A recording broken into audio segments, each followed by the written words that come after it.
I'm Grace, 65 years old, and I thought I had life all figured out by now. My days were predictable in the best way. Mornings spent sipping tea on the porch of our little house in Maine, watching the gulls wheel over the gray Atlantic. Afternoons knitting by the window with the soft hum of the radio, and evenings next to my husband Henry as the sun sank below the horizon, painting the sky in hues of orange and pink.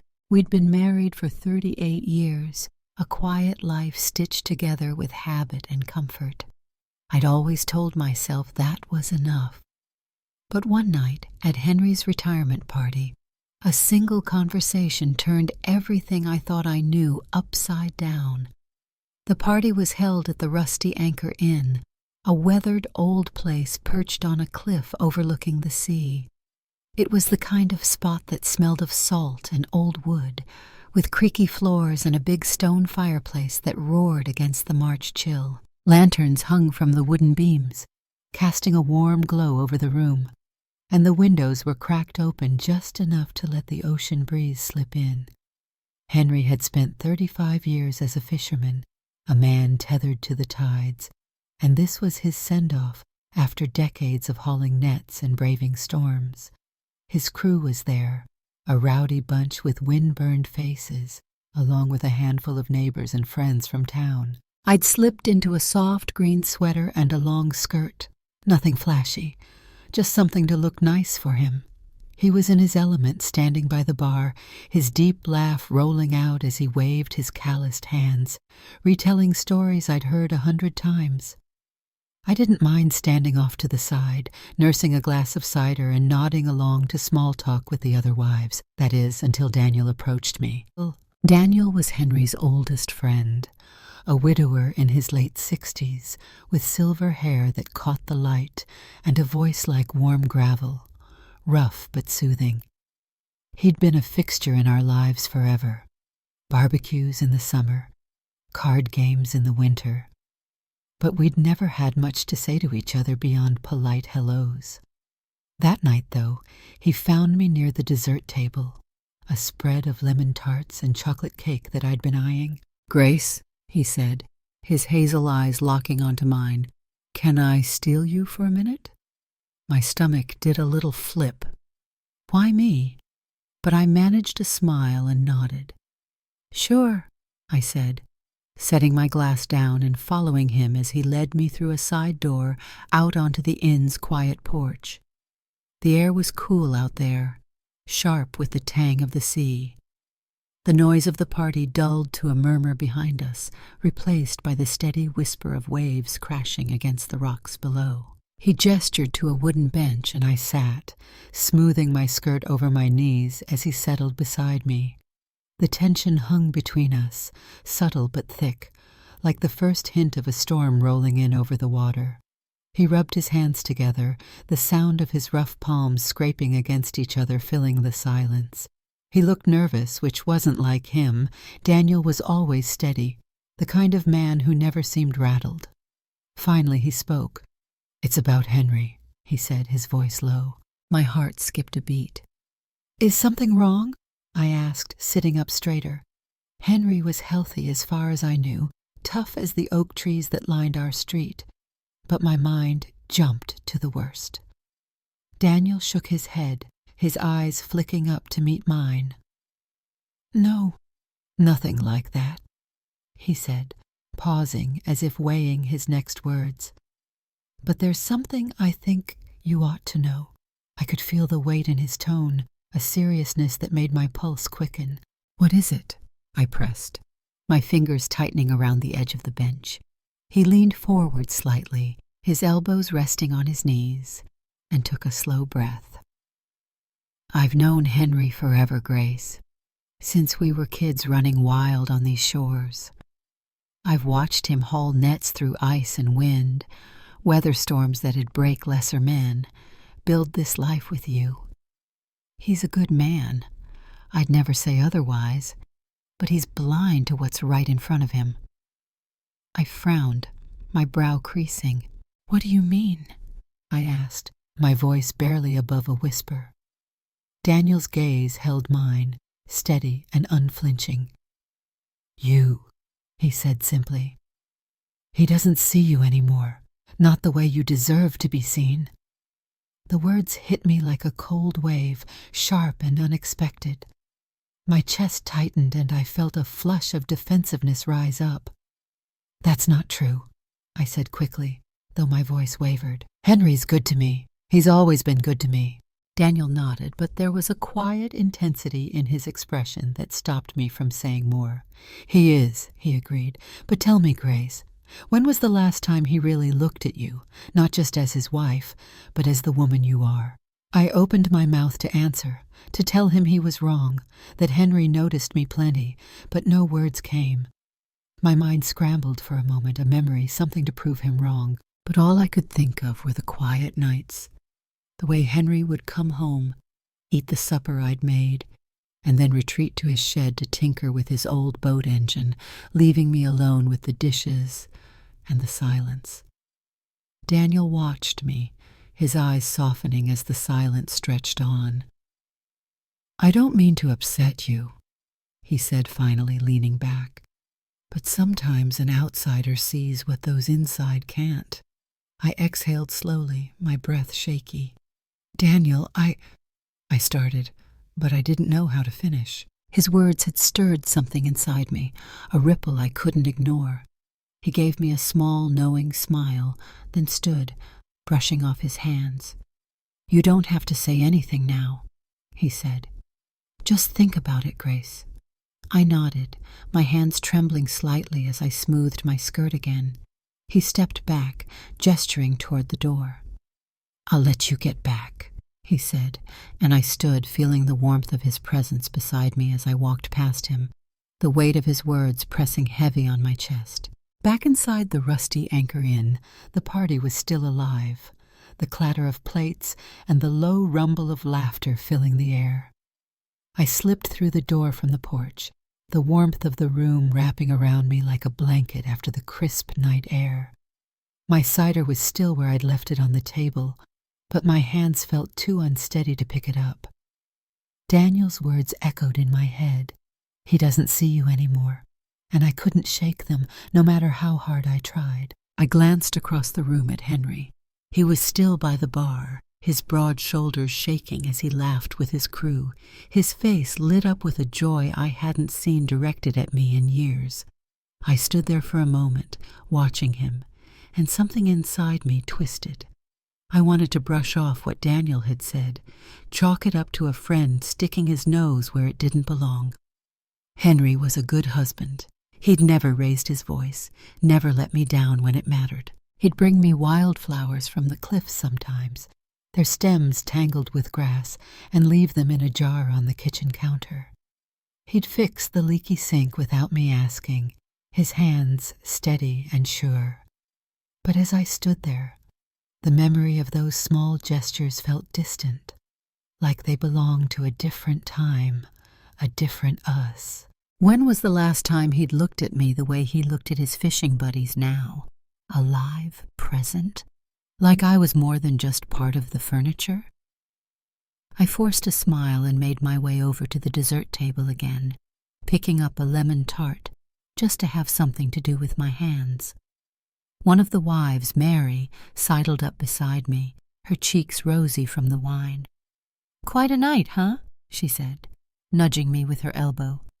"Henry's in rare form." I nodded, biting into the tart, the sharp sweetness bursting on my tongue. "He's happy," I said, my voice quieter than I meant it to be. She didn't notice, just laughed and wandered off to refill her glass. I stayed where I was, the party swirling around me, but all I could hear was Daniel's voice, low and steady, cutting through the noise. When Henry finally glanced my way, he gave me a quick nod, the kind you'd give a stranger passing on the street, before turning back to his story. My stomach sank. I didn't want to believe Daniel, didn't want to admit there was truth in what he'd said. But watching Henry now, I couldn't deny it. He wasn't cruel or careless. He was just absent. And I'd let myself fade into the background of his life, a shadow moving through our days, keeping everything steady while he lived out there on the water, in the world he loved. The drive home was quiet. Henry gripped the wheel, his eyes fixed on the dark road ahead, the headlights carving a path through the night. The sea was a black void to our left, the occasional flicker of a buoy light breaking the darkness. I sat beside him, my hands folded in my lap, the silence between us heavier than usual. "Good night, wasn't it?" he said after a while, his voice rough from all the talking. I hesitated, then nodded. "It was," I said, though the words felt hollow. He grunted in agreement, and that was it. No questions, no curiosity about where I'd disappeared to with Daniel. Just the hum of the engine and the rhythm of the tires on the road. When we got home, Henry did what he always did.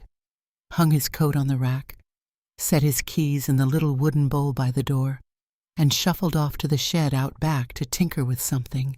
Probably that old boat motor he'd been fussing over for months. I stood in the kitchen, staring at the empty space where he'd been, the lemon tart still lingering on my tongue. Normally I'd start tidying up, maybe make a pot of tea, but tonight I couldn't move. Daniel's words had cracked something open inside me, and I couldn't push it back down. I walked to the bedroom and caught my reflection in the mirror above the dresser. My hair, once a rich chestnut, was streaked with silver now, pulled back in a loose bun. My face carried lines around my eyes, my mouth, marks of a life lived, of years spent loving Henry, raising our son who'd long since moved away, keeping our little world afloat. But my eyes, green and sharp, stared back at me with something I hadn't seen in a long time. A question. Who was I outside of this? Outside of being Henry's wife? The woman who kept the house warm and the meals on the table? I didn't know anymore. The next morning, Henry was up before dawn, pulling on his boots to head to the docks with his buddies. Old habits die hard even in retirement. He leaned down, pressed a quick kiss to my forehead, dry and automatic, and muttered, "See you tonight. Might be late." I nodded, managing a small smile. "Be safe," I said, the same words I'd said 1,000 times. He grabbed his cap and was gone, the screen door banging shut behind him. I stood in the doorway, the early chill seeping through my robe, and watched his truck disappear down the road. Normally, I'd fill the day with chores, scrubbing the counters, knitting a scarf, maybe walking down to the market. But today I felt restless, like a boat unmoored. Before I could talk myself out of it, I picked up the phone and dialed Daniel's number. My heart thumped as it rang once, twice. "Grace?" he answered, his voice carrying a faint note of surprise. I took a slow breath, clutching the receiver tighter. "Do you have time for a coffee?" I asked, the words spilling out before I could second-guess them. There was a pause, and then he said soft and sure, "Of course. Lighthouse Cafe. An hour?" I nodded, even though he couldn't see me. "See you there?" I said, and hung up, my hands trembling as I set the phone down. An hour later, I was sitting across from him at a small table by the window, the gray sea stretching out beyond the glass. The cafe smelled of roasted coffee and cinnamon rolls, and outside, the wind tugged at the bare branches of the trees lining the shore. Daniel looked at me, his hazel eyes warm but curious. "I wasn't sure you'd call," he said, wrapping his hands around his mug. I stirred my tea, watching the spoon swirl through the dark liquid. "I wasn't sure I would either," I admitted, then met his gaze. "But I can't stop thinking about what you said last night." Daniel's eyes softened as he leaned back in his chair, the steam from his coffee curling up between us. "What's on your mind, Grace?" he asked, his voice steady, inviting. I set my spoon down, the clink against the saucer louder than I intended in the quiet hum of the cafe. My hands wrapped around my tea mug, the warmth grounding me as I searched for the right words. "You were right," I said finally, my voice barely above a whisper. "About Henry. About me." I've been thinking all night and I can't shake it." He didn't interrupt, just nodded slightly, giving me space to keep going. I took a deep breath, the salt air from the open window mixing with the scent of coffee. "Henry's not a bad husband," I said, my fingers tightening around the mug. "He's steady, reliable. He's given me a good life, a home, a family, all of it, but somewhere along the way I stopped being me. I've just been his wife, keeping everything together while he's out there living his life on the water, and I don't think he even notices." My throat burned as I said it, the truth spilling out raw and jagged. Daniel's gaze held mine, a flicker of something, understanding maybe, passing through his eyes. "You've been his anchor," he said quietly, holding him steady through every storm. "But what about you, Grace? What do you want?" The question hit me harder than I expected, like a wave crashing over the rocks outside. I swallowed, my chest tight. "I don't know," I admitted, and the words felt strange on my tongue, like a confession I hadn't meant to make. "I don't even know who I am without him." For a moment, neither of us spoke. The cafe buzzed softly around us, dishes clinking, a couple laughing at a table nearby, but it all faded into the background. Daniel leaned forward, his elbows resting on the table, and his hand brushed mine just for a second, a fleeting touch that sent a shiver up my spine. "You're more than his wife," he said, his voice low and firm. "You've got fire in you, Grace. I've seen it. At the party, in the way you listen, the way you care. You've just forgotten how to let it burn." My breath caught. No one had said anything like that to me in decades, maybe ever. It wasn't flirtation, not the way a younger man might mean it, just a quiet, honest truth that made my heart race. I pulled my hand back, tucking it in my lap, and let out a shaky laugh. "That's a lot to take in, Daniel," I said, trying to lighten the weight of the moment. He smiled, small and knowing. "Maybe," he said, "but it's true." I took a sip of my tea, the warmth spreading through me, but my mind was spinning. "What do I do with that?" I asked, more to myself than to him. "I've spent 38 years with Henry. I love him, I do, but this feeling, it's like I've been asleep and now I'm waking up, and I don't know where to start." Daniel tilted his head, studying me. "You start by asking yourself what makes you happy," he said. "Not Henry, not your marriage. You. When was the last time you did something just for Grace?" I opened my mouth to answer, but nothing came. When was the last time? I'd spent so long making sure Henry had what he needed: clean clothes for the boat, hot meals when he came home, a quiet house to rest in, that I'd forgotten what I wanted. Knitting was a habit, not a joy. The tea on the porch was routine, not a pleasure. I looked down at my hands, the faint lines etched into my skin, and felt a pang of something I couldn't name. Fear, maybe, or longing. Daniel didn't push me to respond. He just sat there, sipping his coffee, letting the silence settle. Finally, I met his gaze again.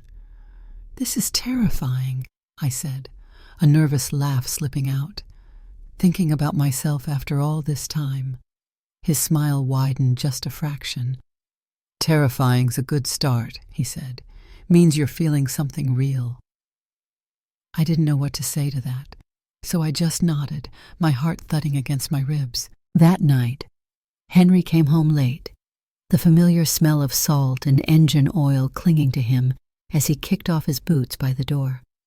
I was waiting in the living room, the lamp casting a soft glow over the worn armchair where I sat, my hands twisting together in my lap.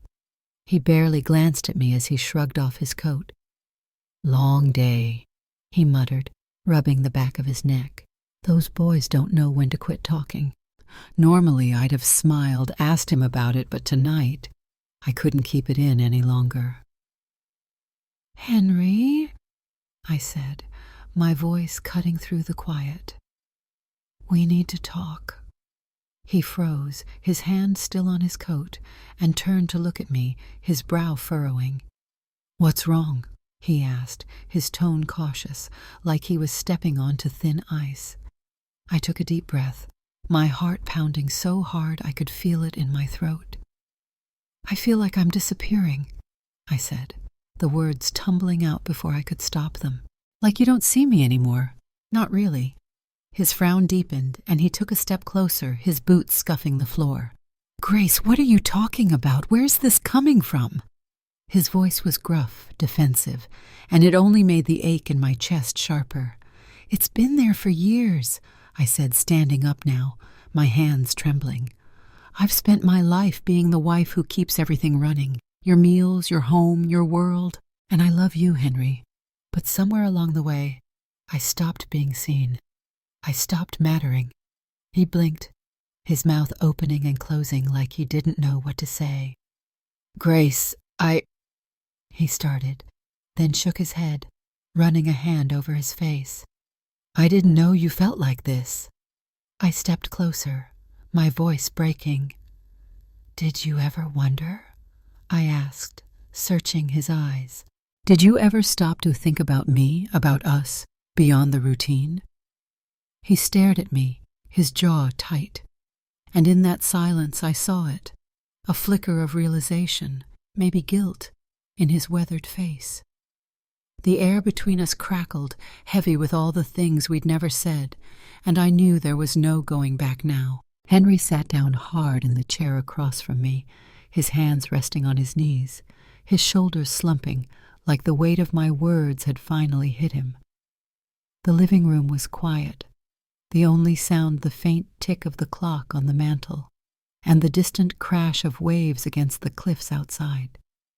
He rubbed his face again, his calloused fingers dragging over the stubble on his jaw. "I thought you were happy," he said, his voice rough and low, almost lost in the stillness. "I thought we were fine." I softened, my chest aching at the confusion in his eyes. "I thought so too," I said, sitting back down, my hands still trembling, but my voice steadier now. For a long time I told myself that contentment was enough, that having a good life, a secure life, meant I shouldn't ask for more. But Henry, I've been fading, and I can't keep pretending it's okay. He looked at me then, really looked, and for the first time in years, I saw something shift in his gaze, like he was seeing me anew. "I've given you everything I could," he said, his tone defensive but softer now, almost pleading. "A home, a life by the sea. I never meant to make you feel invisible." I reached across the space between us, my hand finding his, rough and warm under my fingers. "I know," I said gently. "You're not a bad husband, Henry. You've never been cruel or careless, but you've been gone, even when you're here, and I need more than a roof over my head. I need to feel like I matter." He didn't pull his hand away, just stared down at where our fingers touched, his brow creasing deeper. "What do you need, Grace?" he asked finally, his voice barely above a whisper. I took a slow breath, the question settling over me like a lifeline. "I need to find myself again," I said. "I need to figure out who I am outside of being your wife. And I need you to see me while I do it, not just nod and go back to your shed, but really see me." He nodded slowly, his thumb brushing over my knuckles, a small gesture that felt bigger than it was. "I'll try," he said, his eyes lifting to mine. "I promise I'll try." There was no grand declaration, no sudden flood of words, but in that moment I saw a crack in the wall we'd built around ourselves, a chance, maybe, to start again. The next morning, I woke up with a strange sense of purpose buzzing under my skin. Henry was already up, frying eggs in the kitchen, the sizzle and pop filling the air with a familiar comfort. I pulled on my robe and padded in, watching him for a moment as he flipped the spatula with the same focus he'd always given to his nets. "Morning," he said, glancing over his shoulder. Eggs? I smiled, a real one this time. Sure, I said, and sat at the table, the tension from last night still there but softer now, like a bruise starting to fade. Later that day, I drove myself to the community center in town, my hands tight on the wheel. I'd signed up for a painting class, something I'd always wanted to try back when I was younger, before life got in the way. Henry didn't say much when I told him, just nodded and grabbed his keys. I'll drop you off, he said. And on the ride over his hand rested on mine, warm and steady. It wasn't everything, but it was a start. When I got home, my phone buzzed with a text from Daniel. "How'd it go?" it read. I smiled, my fingers hovering over the screen before typing back. "It's a beginning." I set the phone down and looked out the window at the sea, the gray waves rolling in endless rhythm. Maybe Henry and I could rebuild what we'd let slip away. Maybe we couldn't. But for the first time in decades, I wasn't just his wife, the woman who kept the house running and the meals warm. I was Grace, someone with a brush in her hand, a spark in her chest, a life to live. That night, Henry sat with me on the porch, the air cool and sharp with salt. He didn't say much, just sipped his coffee and watched the stars prick the sky above the water. I leaned against him, my head on his shoulder, and he slipped an arm around me, pulling me close. It wasn't perfect, wasn't a fix for all the years we'd drifted, but it was something, a quiet promise, a step forward. And as the waves whispered below, I felt it. I was starting to be seen again, by him, by myself. And that was enough for now.